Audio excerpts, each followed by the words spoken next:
Hello guys, আসসালামু আলাইকুম। এটা একটা জবা গাছ। এই গাছটা আমি এই যে যত গোড়ার পাতা ছিল সবগুলো ছিঁড়ে পরিষ্কার করে দিয়েছিলাম, যে আমি গোড়ায় কোনো পাতা রাখবো না। এত ছোট গাছ, দেখেন কত সুন্দর সুন্দর ফুল আসছে।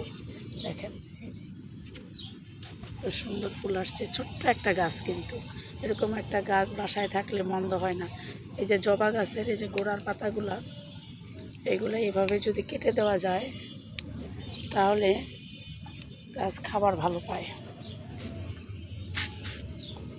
এই যে কচি, এই যে পাকা পাকা পাতা ছিট পড়ছে, এই পাতাগুলা ফেলে দিলে গাছের খাবার ভালো পাবে এবং গাছ বেশি করে ফুল দেবে।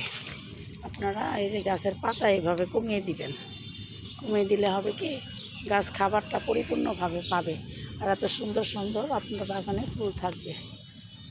এই যে দেখেন, এই যে পাতা, গাছটা কিন্তু ঝোপালো হয়েছে, কারণ একটা 5 লিটারের তেলের টবের মাঝে আমি এই গাছটা দিছি, তো গাছটা কিন্তু ঝোপালো হয়ে গেছে।